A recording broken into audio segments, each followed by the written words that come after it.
Good morning, everybody. Thanks for coming to my keynote, and thanks, Jeff, for the really nice introduction. My talk is titled, Why We Are Not Building a Defendable Internet, and the not needs to be underlined here. And it's a bit of a strange way of approaching, or perhaps a strange title for a talk, but it is a sequel to another talk I gave last fall in Amsterdam called Building a Defendable Internet. And in the talk in Amsterdam, I focused on, well, what would we need to do on the technical side to have computing devices that we can actually meaningfully defend against attackers. And the talk in Amsterdam was entirely focused on the technical changes and intentionally omitted all the political and organizational and otherwise obstacles that are in the way of building devices that we can meaningfully defend. And I always joke that all offensive problems are technical problems and all defensive problems are political problems. So by me skirting the entire topic of organization and politics and incentives in the talk in Amsterdam, I pretty much skipped all the difficult things back then. And this talk today is going to be, well, about all the problems that are not technical that stop us from actually having defendable devices. So the talk in Amsterdam argued that we should build devices that we are capable of defending, and in order to be capable of defending, we need to be able to identify compromise in the first place.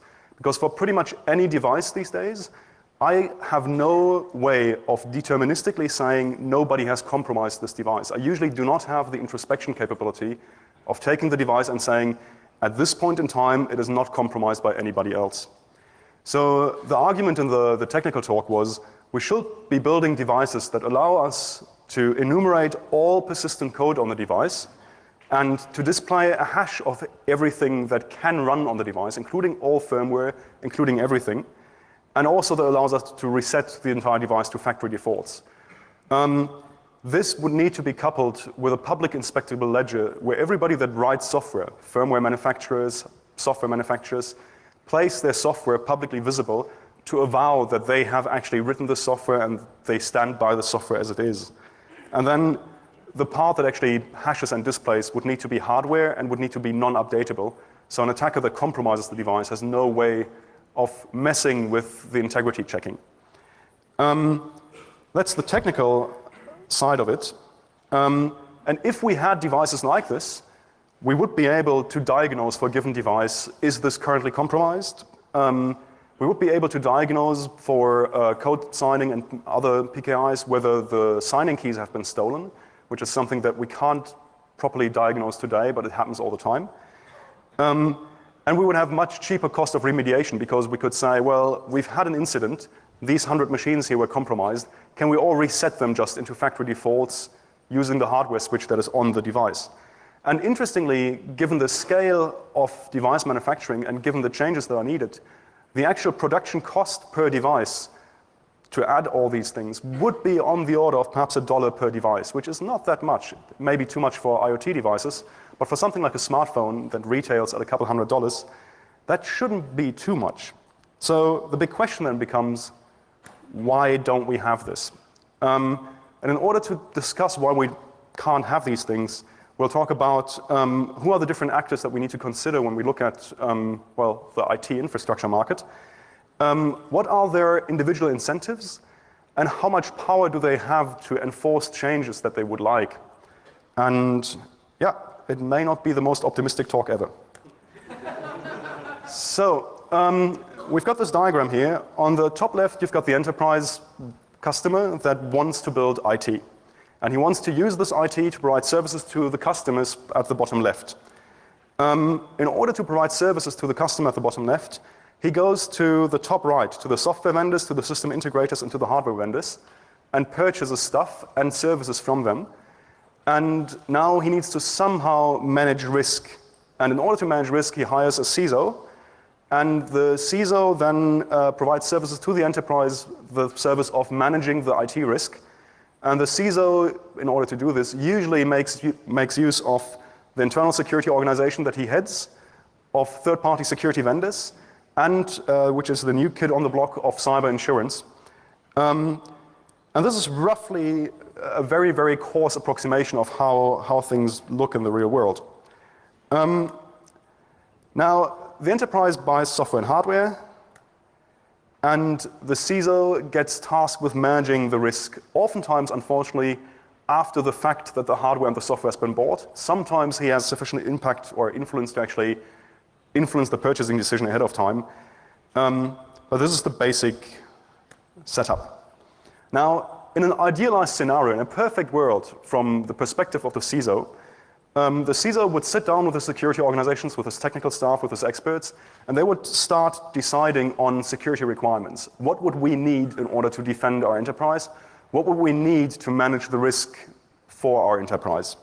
And then in the ideal world, they would just communicate this to the bigger organization, and the bigger organization would tell the suppliers, would tell the software vendors, the system integrators, and the hardware vendors, so in order to manage our IT risk, we need computing systems that do X, Y, and Z, and these are the security properties that we would like, and now please go and provide us with what we need. So in this idealized world, the hardware vendors and system integrators and software vendors would then find out how they can all build a system that satisfies the need of the enterprise in terms of security. Now, everybody in the audience looks at me like I'm crazy, because this is really not reality. Like, this is not how IT purchasing works in any way, shape, or form. The reality is that software vendors and the entire supply side for IT is insanely scale-driven. Meaning we do not have many suppliers of CPUs. We've got Intel, we've got ARM, and we've got AMD, partially as virtue of Intel not allowing AMD to die because they need a competitor, otherwise there's antitrust issues. So the reality is that on the supply side, we have these huge oligopolies which supply pretty much everything. How many different vendors of hard disks are there? 3, 4? I don't know. How many different vendors of Wi-Fi stacks are there? 3. How many different vendors of enterprise-grade server CPUs are there? 1. And so forth. So we've got these massive conglomerates on one side that really are all about scale, and the enterprise really has little market power. There's very, very few companies that can go to Intel and say, we would like to have this change. And when I say very few companies, I essentially mean none.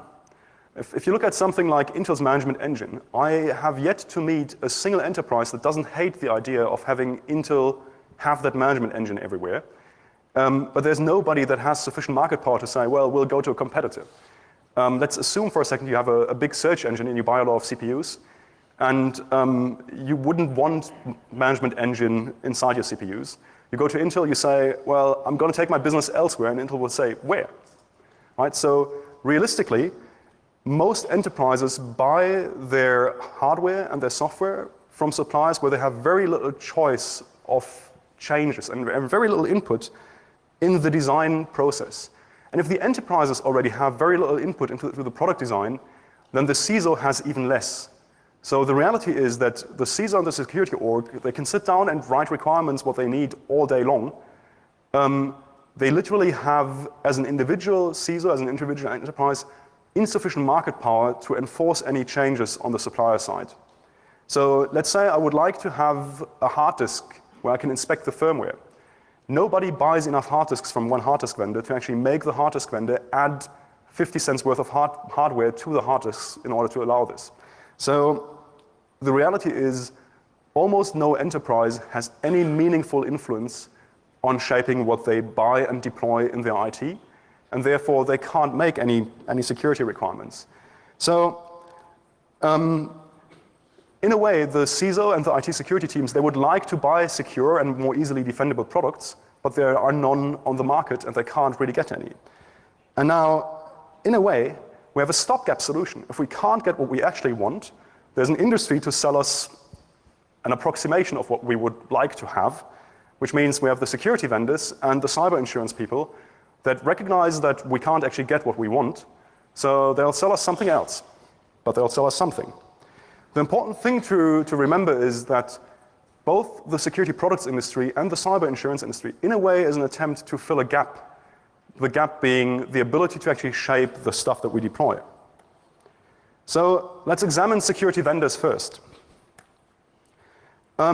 Security products not all of them, but a large fraction of them are a very puzzling thing to look at, because most experienced security practitioners know that most security products, especially enterprise security products, combine two very undesirable features. They usually combine the feature of being trivial to bypass by an attacker that does any form of quality assurance, and they combine this with a lot of highly privileged attack surface. The majority of antivirus software runs a lot of 1990s C code at root privilege on your machine, scanning every mail attachment. Like, anybody who knows anything about how you should architect software sees that this is a really bad idea. But why are these products there if they are such obviously bad ideas? So there's got to be somebody who wins from them being there. So it's quite puzzling. Why is there a market for products where most experts agree that they're not actually all that useful? Now, secure products, actually secure and defendable systems, would reduce the risk of the enterprise and therefore of the CISO as well, because he's getting paid to reduce the risk. Now, the funny thing about security products is they may not actually help all that much, but they look as if they could plausibly reduce the risk of the enterprise. And by looking plausible, they reduce the risk of the CISO. So, in a way, the CISO is in the annoying situation that he gets paid to manage the IT risk, but what he would actually need to buy isn't on the market. He can't buy secure devices, but he needs to do something. So the biggest risk to the CISO, to a certain extent, is being seen as having missed an important risk. You're being paid to manage risks. If something goes bad and you've forgotten that particular risk, then that's your fault. Whereas if you haven't forgotten the risk, if you've bought a product and the product fails to stop it, well, then at least it's not your fault, right? So the reality is that if you look at IT security purchasing decisions, a lot of CISOs know that there's not many good products on the market, and they often can't differentiate between the different products. So a lot of enterprises have this strange strategy of portfolio purchase. We'll just buy one of every product category. We'll buy one IDS, we'll buy an AV gateway, we'll buy a data loss prevention thing, and just buy one of each product category, and then you've at least shown that you've seen all the risks. And whether an individual product actually fails or doesn't fail, that's a secondary issue, really. So in a way, the purpose of a lot of IT security products is sadly to limit the risk to the CISO, because the CISO can't really lower the risk for the enterprise. So the actual functionality of these products is kind of secondary. Like, whether they perform well or not in the face of an adversary doesn't matter. The product mainly needs to look like a reasonable choice. It needs to have the right checkboxes. It needs to look as if a reasonable, smart person could reasonably think that this could work. So the result of this is we have a market full of security products that will fail if an attacker tries to actually do QA against them. They only work by virtue of the attacker not testing against them. Dave Itellamy used to joke that the best security appliance is one that is sold exactly once and costs $2 million, because the attacker would need to buy that security appliance to do his QA. And the other thing that this leads to is a proliferation of new product categories where, well, if I want to grow my security products industry, I need to invent a new product category, and then portfolio purchasing on the buyer side will make sure I sell enough boxes. Yeah, and the purchasing decisions of the individual devices are being made mostly on marketing and manageability. And there's no malice in this, right? It's perfectly rational for a CISO to be confronted with this big group of products that all kind of look similar, and if they all kind of look similar and if they're kind of indistinguishable, it is rational to buy the thing that is most manageable. It is rational to buy the thing that provides the nicest dashboard, because you can't actually compare them on anything else. So after we've looked at the security products field a little bit, the other big player that is entering now is cyber insurance. And cyber insurance is, it's gonna be a really interesting area. I moved to Zurich after I joined Google about 7 years ago, and Zurich is full of insurance and finance people. It's very enlightening to talk to these people because they have a very different view on things. So cyber insurance offers to mitigate the cost of breach to a certain extent, which means you sign up with your insurer, and the insurer will insure your cost of breach. They'll insure the cost of incident response usually, because As reporting requirements have grown, the cost of actually finding out what happened has grown as well. What they usually do not insure is reputational risk, as well as loss of user trust and so forth. And what they also do not insure is loss of critical IP. These things are usually not insured because they're so difficult to calculate, and also, well, they can be massive. So cyber insurance is fascinating to watch because you can see all the insurers stirring their feet and really wanting to get into this because they see there's a lot of money to be made. But it's very, very different from all the other things that they've normally insured. First of all, there's a real scarcity of historical data, meaning we have a lot of data about how often earthquakes occur, roughly. We have a lot of data about floods. We have a surprisingly small amount of data about bigger computer or cybersecurity incidents. The other part that is really difficult for insurances is the assumptions of a static distribution is violated. What I mean with a static distribution is, in order to make inferences about the future from the past, you have to assume that the process that generates your data doesn't change. And this is just not true for attacks. Like attacks that happened 6 years ago may look quite different today than they looked 6 years ago. And what I found super, super interesting when having beers with one of these insurance people, he explained to me, well, the current strategy is we'll just underwrite without fully understanding the risk and without having the data. He more or less said that, well, we don't have any of that data, but we've set aside $1 billion here that we're willing to gamble.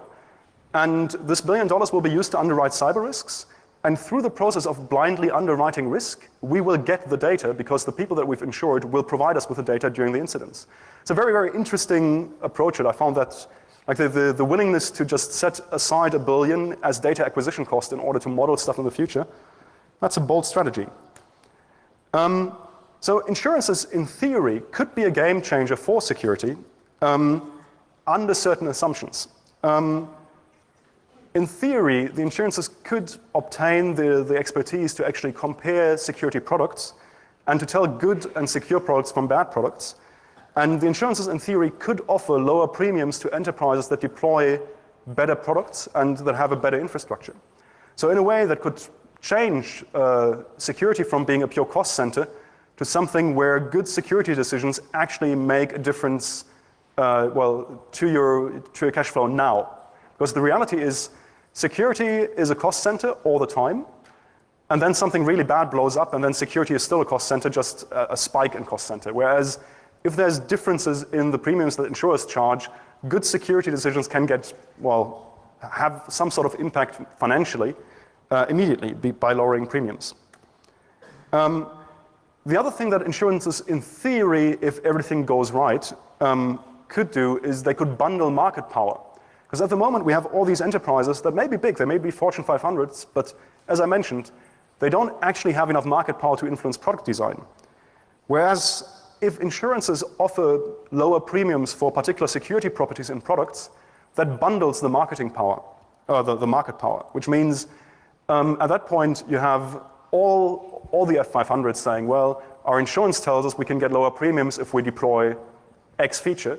So we would like X feature. Dear vendor, make this happen. So in an ideal world, insurances could bundle the fragmented purchasing power and lead to better products. Cyber risks are really difficult, though. First of all, very few insurances have sufficient expertise. Very few insurances have any sort of proper data. The other thing which makes computer incidents really difficult is that you have an underlying condition that is not diagnosed, that when it gets diagnosed, everybody that is affected gets rolled up, which means, let's say you've got a big APT campaign that has hacked, I don't know, 20% of the Fortune 500. And they've been sitting in these networks for a few years, which is not an unreasonable assumption. Now, if this APT group gets rolled up, if they get caught, and if their toolchain gets burned, it is very likely that through sharing of threat intel data and so forth, they will get caught in many different enterprises at once. Which means for the insurances, you have what they call a cumulative risk, where a lot of risks will blow up at the same time. Insurances ideally want risks to be as independent from each other as possible for the statistical modeling.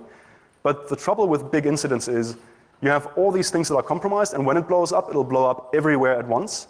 And then insurances have, well, a huge lump risk that they don't really like. Another thing is that the risks at the moment are huge because the way we've built our computing infrastructure, having a malware or having a sort of incident where the attacker builds non-disinfectable backdoors into the device, say flashes a new BIOS that refuses to be reflashed, then replace all computing devices in the enterprise is a possible outcome of an incident. So that can get expensive very quickly. Another thing that we have to remind ourselves of is IT is growing exponentially and has been growing exponentially, which also kind of means that the IT risks are growing exponentially. So for insurances, this is really interesting and exciting terrain. I said that in theory, insurances could have a bundling effect and as such improve the design process for products. Unfortunately, there's a beautiful quote by a guy called Viktor Chernomyrdin in the aftermath of the Soviet Union collapse, which says, "We wanted to do better, but it turned out as always." Which means that it is likely that what I just said cyber insurance could in theory do is perhaps unlikely to happen. What I suspect may happen is that insurances will mandate some checkboxing, like you have to have product category X and Y deployed, and that the actual risk evaluation of the insurances becomes a little bit of a cargo cult exercise where, well, checkboxes are ticked and that's about it. And the biggest worry I have is that cyber insurance becomes yet another product category in this portfolio purchase strategy where we'll just buy one of each. We shall see where this goes. It's definitely interesting to watch. Anyhow, so I've spoken a little bit about what's the perspective of the enterprise and the CISO and why can't we have nice things from their side. I'll shift focus now a little bit and talk about the software supplier side and what I perceive are the differences in ability to understand IT risk between vendors that manage to ship secure software and vendors that don't manage to ship secure software. And well, I guess how should you manage risk for software until more defendable products come along? An important thing to realize is that all code, every line of code that anybody's writing, has a tail risk of blowing up disastrously. And at the moment, everybody writes code and doesn't account for this tail risk. And that's what gets us into trouble again and again. So one thing I sometimes see on the defensive side is there's a bit of a defeatist attitude, like whatever we'll do, we'll always have many, many bugs. And I don't think that's actually true. People sometimes claim as if it was impossible to write reasonably secure software, but that's not actually true. We have several examples of software that we rely on and that has had 0 to perhaps 1 or 2 security issues in a period of 10, 15 years. And the 2 examples here would be OpenSSH and Qmail. So an important question becomes, what distinguishes the pieces of software that we can buy that actually reliably provide security to us and don't blow up on us all the time from those that do? And it can be summed up in good risk management. Dan Bernstein wrote an article in 2007 and it was titled, Some Thoughts on Security After 10 Years of Qmail. And he labeled his 3 principles for keeping stuff secure. And he said, eliminate bugs, eliminate code, and then eliminate trusted code. And they're actually really good pieces of advice. And Qmail has had no remote issues in, I guess it's 2017 now, 20 years. That's fairly stellar. So the big difference that distinguishes people that understand or that end up writing more secure systems from those that don't is the concept of attack surface and the value of attack surface reduction in order to make things actually more secure. Attack surface reduction is the same as complexity reduction in a way. So every line of code running anywhere on your infrastructure is inherently a risk, has a very small tail risk of blowing up disastrously in your face. So reducing the amount of code running is pretty much the only reliable way we know of reducing software risk. Just have less code. And this is where having chats with people in finance comes in helpful for me. I started thinking about IT infrastructures as a form of balance sheet, meaning you have this big IT infrastructure, And this IT infrastructure provides day-to-day benefits to you. That's a bit like a balance sheet where you've got a whole bunch of securities on the balance sheet that provide daily payments or some sort of benefit to you. But each component of your IT infrastructure has a tail risk of blowing up into your face and becoming a big liability. And it seems that at the moment, very few people that look at software in terms of a balance sheet of risks that you have to kind of manage and mitigate. So it's important to realize that when you install software, when you install third-party software, you are taking risks onto your balance sheet. Like if I install a piece of software on my computer, I am taking on all the risks that they have put into their software onto my computer. Adding a line of code to software that I sell means adding risk to everybody's computer, like to the computer of everybody that is running my stuff. And the bizarre thing is, if you look at where security bugs are actually hiding, the vast majority of security issues are found in the less well-trodden path of software, meaning in bits of the software that are not actually used very often. So we have this bizarre situation where 90% of our security issues come from bits of code that provide less than 10% of the benefits. And from a balance sheet perspective, that's just kind of ridiculous. That's like having a balance sheet where something that doesn't actually provide all that much value blows up on you at regular intervals, yet you still have to have it. Now, these numbers are guesses based on anecdotal evidence. They're not actual numbers.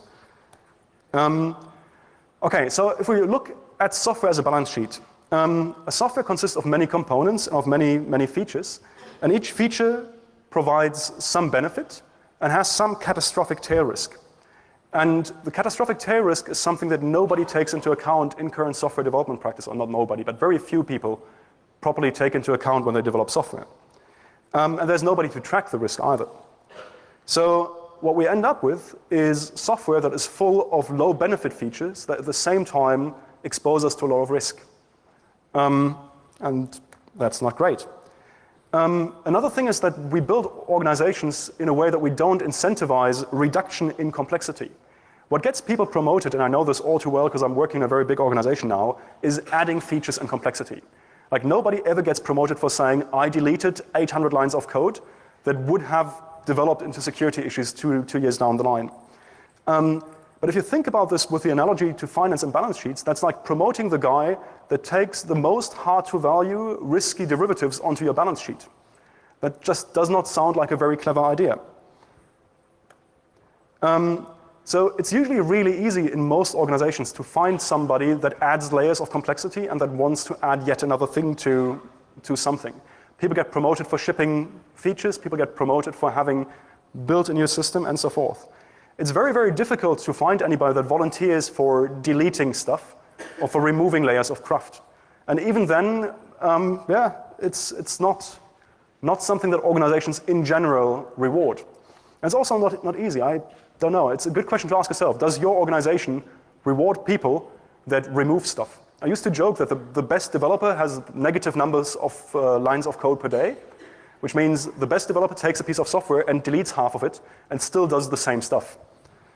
Okay, now if we understand code and lines of code as exposure, and if we understand code components and features as risk, we need to start thinking about hedging in the sense that if I'm in finance and I have a balance sheet full of complicated things that can blow up on me, I try to limit my risk somehow, and in finance they do hedging. You can argue that having a tight sandbox around risky pieces of software is a form of hedging, which means it may not deterministically protect me against all vulnerabilities, but most likely when that particular component blows up, the risk of that particular component will be isolated. And there's many options through which you can, well, reduce the exposure from a particular software component. There's the Chrome sandbox, for example, which they've open sourced. You've got the seccomp strict sandbox in Linux, which literally disables all system calls except the read, write, and exit. And I have to admit that I know a lot of people that are really good at exploiting stuff. I think the general consensus amongst all of us is we wouldn't know how to get out of a seccomp strict sandbox in Linux, just because the attack surface that you can still reach from there is essentially nil. There's zero VM, there's virtualization solutions. What I'm just wanting to, or what I want to say is there are ways of managing risk from legacy software. They're just not being used. So even if you sandbox your stuff, the sandbox may still contain a security issue. But that doesn't mean that it doesn't provide a lot of, well, protection. Think of it as an imperfect hedge. As I said, it may not always protect you, but it is likely when something blows up in your face to provide some sort of isolation. Now, this has always been a little bit abstract. How do you, in practice, go to a software vendor and apply reasonable risk management to your purchasing decisions? And I wrote a blog post in 2015, which I titled Decision Maker's Guide to Buying Security Appliances. A little bit of background, I was super annoyed with a few security appliances I looked at the time because they were all being shit to their customers in the sense that they were all exposing a lot of really highly privileged stuff to the outside and not telling their customers and not following basic sanity. The sad reality is that this list is still current 2 years later. And so just a list of 5 simple questions to ask whoever is trying to sell you a security appliance. And the first question is, what third-party libraries does your appliance expose to the attackers? And what are the processes you have for dealing with a security vulnerability being found in this third-party library? The background for this is, you won't believe how often you take a random piece of software and you just look at the list of open source libraries they use, and then you look at the versions of the open source libraries they use, and you don't even have to look at the project or at the product further to find security issues. You just go and see, hey, this library had a security issue 3 years ago. They took the source code 5 years ago and haven't updated it since. So the translation to finance of this question is, do you as a vendor even know what third-party risks you're exposing me to? Do you have any idea about this? Second question, are any of these third-party libraries that you're using sandboxed? Are there any not sandboxed? If so, why? And what's the timeline to address this? Which means you're asking me to buy your product, so you're asking me to take on this risk. Which parts of that risk are unhedged, and why haven't you hedged them, and until when will you hedge them? So the third question is, how much proprietary code, how much of your code interacts with the incoming data and which runs in a non-sandboxed environment? And to what extent has this stuff been security reviewed? The translation to finance is, how much of your dealings will expose me to risk? Is any of this unhedged? And has anyone who knows something about accounting and risk ever looked at it? Doesn't seem like a very rude question to ask either, but vendors will not always be happy. Question number 4. Will the vendor provide a hard disk image of the appliance to go for a basic security review by a third party? Translation to finance, you're asking us to take on this balance sheet full of risks. Can we have an auditor look at it, please? Which also shouldn't be difficult. And lastly, in case of a breach, is there any infrastructure or are there any processes through which a forensics team can investigate what happened on the device? So in essence, just when disaster happens and I get hacked, is there any way for me to investigate whether the appliance I bought from you was part of this attack? Right, so the sad reality is that almost no security appliance vendor will be able to answer these 5 questions satisfactorily, which in my opinion means we're not asking them enough. At the moment, a lot of vendors get away with just pushing the shiny product on people, showing them a shiny PDF brochure about what the product allegedly does, and well, then showing the management interface, and that's about it. And I think we all like to complain about broken products, but to a certain extent, by the buying side not asking enough of the right questions, we're encouraging, well, subpar behavior on the side of the vendors. Yeah, so none of these questions are unreasonable. I think all of them are quite focused and not crazy. Almost nobody answers them correctly. So customers of software and customers of devices need to treat deployment of stuff as taking on risk much more. Because at the moment, we're just deploying stuff without thinking about the risk at all. Doesn't mean you can't deploy, it just means like when you take on risk, be sure that it provides a benefit and be sure that you hedge your exposure somehow. So is it all gloom and doom? People tell me that my talks are often a little bit depressing. So it is not all doom and gloom. I mean, the positive things to take away is secure software can be written. We have examples where it works. Risk can be reduced significantly. We have examples where risk gets reduced properly. The issue is that risks grow because we're not thinking of them as risks. We're thinking of them as something that provides a marginal benefit at zero cost, when in fact it provides a marginal benefit at zero cost now, but potentially high cost in a rare situation. And in theory, we have all the tools to reduce the risk posed by legacy code much more through sandboxing and other means. It's just we're not doing it. And lastly, all of this will not give us perfect security. But the easiest wins at this moment, from my perspective, is just taking all this garbage code that we've got running everywhere at high privilege and asking, is there a way to lock it in tightly so it can't blow up on us? Anyhow, the incentive structures that are currently poisonous can be broken. Well, they are broken. I'm confused about the slide. Rewind 20 seconds. Summary. The incentive structures in IT purchasing are broken at the moment. Oftentimes the customers are fragmented, don't have enough market power, are often at an information disadvantage, like they can't actually judge the quality of the products very well. Way too few people understand the equivalence between code and risk well enough, or treat it as such. And very few people understand the equivalence or the analogy between sandboxing and hedging enough. Sandboxing and reducing privilege may be the most underused technology we have available these days. Fixing it is difficult, as everything worth doing. We need to start recognizing the role of incentive structures in organizations much more. Like, we need to actually try to incentivize people to reduce our exposure. Like, pay somebody to reduce the amount of code in something. Pay somebody to sandbox stuff, and so forth. We need to shape incentive structures more and more actively, which also means we need to tell vendors what we need, and we need to, insist that they answer our questions. In theory, the cyber insurance business could play a good role in shaping the incentives by centralizing purchasing power. We shall see how that works. The other thing that really needs to change is people need to think about risk and taking on risk much more. Anyhow, thank you.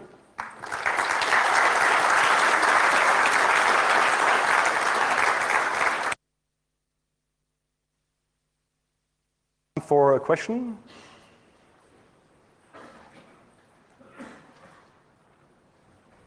Yes, please. Should I speak to the microphone or should I? Just yell, I guess. All right, so thank you for your thought. You mentioned that the incentives are broken, and do you think the government regulation can play some role in fixing it? Do you think the market can provide it? So this is an interesting question. The question is, if the incentives are broken, do I think that the government can help fixing the incentives in a way by regulation? And that's a complicated one. So I think in theory, the government could help with regulation. The practice is that regulation by government, like I've seen this with Wassenaar, where good intent mutates through the political process into something that is horrendously broken at the end of it. So I guess my argument is that well thought out, carefully considered regulation that can be changed quickly when we see it's going wrong could play a positive role. But I'm not sure whether that's not harder to achieve than other means of fixing the incentives. Does that make sense? Yes, please. You mentioned about cyber insurance. Yes. Is there any instance where they have actually paid out a security organization when a breach occurs? So in other words, no, thank you. In other words, how would a cyber insurer be able to evaluate that the organization has indeed taken the necessary controls or the remediation measures in place before granting out? Right, so the question is, do I know of any instance where cyber insurance has actually paid out to a security organization in case of a breach? And the second part of the question was, how does the insurance ensure that the enterprise actually held up their side of the deal and well-performed due diligence or proper security controls. So there have been cases where cyber insurance has paid out in situations like ransomware, where people have been insuring themselves against ransomware, and then the insurance pays for the ransomware payment to get something unlocked. At the moment, the insurances are, they write these policies very much for every customer individually, and then the legal departments on both sides haggle. But there have been instances where money has been paid out, so that has happened. The other side is, on the topic of how do insurances ensure that the other side is holding up their part of the deal, I think the insurances are still learning this at the moment. This is what I meant with, they don't quite know what to ask of their customers, and if things go bad, it'll be a silly checklist. If things go good, it'll actually be reasonable requirements. It seems to me like a learning process. I haven't actually seen two insurances that have the same requirements. I know that on a non-cyber insurance side, we used to have a corporate liability insurance for the small company I was running, and the corporate liability insurance mandated we run antivirus on every machine, which in our case meant we installed ClamAV and put it in a folder somewhere where it can't do any damage. But we did need to satisfy the requirements of having an antivirus installed on every machine. Well, thank you.